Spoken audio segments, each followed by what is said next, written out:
तब बेकार हो जाएगी पुरानी कार। अपनी 15 साल पुरानी कार या दोपहिया के बारे में आप सोच सकते हैं कि इसमें अब भी बहरित जान बाकी है, लेकिन सरकार ऐसा नहीं सोचती। जैसे जैसे भारत क्लीन एनर्जी अपनाने की ओर बढ़ रहा है, पुराने वाहनों से होने वाले अधिक कार्बन उत्सर्जन से मुकाबला करना प्राथमिकता बन गया है। डेटा बताता है कि किसी बेहद पुरानी गाड़ी से हुआ उत्सर्जन 11 नई कारों के बराबर होता है।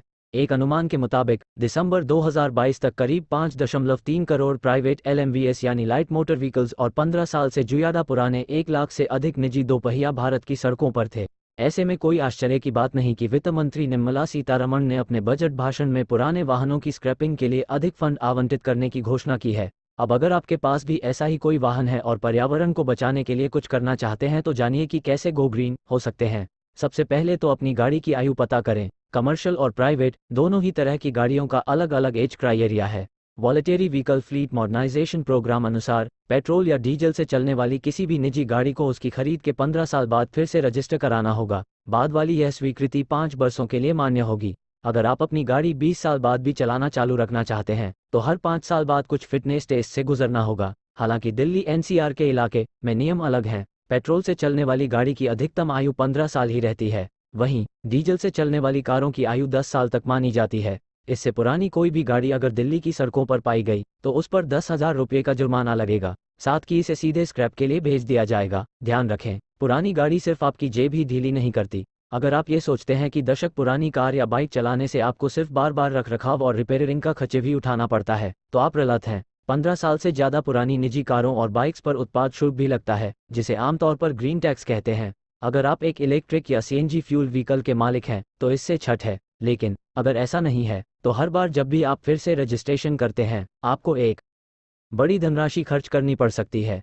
निजी गाड़ियों के लिए ये ग्रीन टैक्स आपकी रोड टैक्स लाइबिलिटी का अर्थशास्त्र आपके पैसे से जुड़े जरूरी टिप्स। ध्यान रखें, पुरानी गाड़ी सिर्फ आपकी जेब ही ढीली नहीं करती। अगर आप ये सोचते हैं कि दशक पुरानी कार या बाइक चलाने से आपको सिर्फ बार बार रखरखाव और रिपेयरिंग का खर्च ही उठाना पड़ता है तो आप गलत हैं। 15 साल से ज़्यादा पुरानी निजी कारों और बाइक्स पर उत्पाद शुल्क भी लगता है, जिसे ग्रीन टैक्स कहते हैं। 50% तक जा सकता है। यह आपके निवास स्थान में प्रदूषण के स्तर से प्रभावित होता है। इन टैक्स के अलावा आपको अपनी गाड़ी के रजिस्ट्रेशन को रिन्यू कराने और फिटनेस टेस्ट दोनों के लिए भी अधिक फीस देनी होती है। कमर्शियल गाड़ियां इस साल स्वचालित परीक्षण के दायरे में आएंगी। 1 जून 2024 से 15 साल से पुरानी सभी यात्री गाड़ियों को भी इस कठोर परीक्षण से गुजरना होगा। अगर आप अपनी पुरानी कार पर इतनी रकम खर्च करने को तैयार नहीं, तब 2 विकल्प बचते हैं, स्क्रैपेज और रीसेलर। हालांकि 15 साल से ज़्यादा पुरानी गाड़ी को बेचना बहुत मुश्किल हो सकता है। रीसेलिंग हमें बहुत कम लागत में करनी पड़ेगी। यही वजह रही कि पुणे में रहने वाले अशोक हरपलानी ने अपनी होंडा एक्टिवा को स्क्रैप के रूप में बेच दिया, लेकिन उन्हें केवल 2,000 रुपये ही मिले।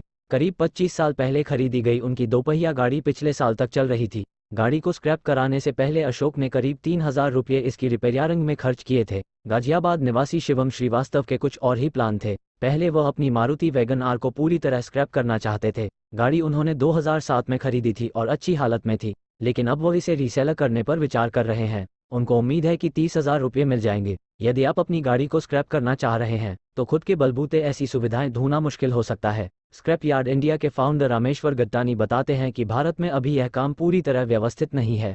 अपनी गाड़ी को स्क्रैप के लिए देना लोगों की इच्छा पर निर्भर करता है।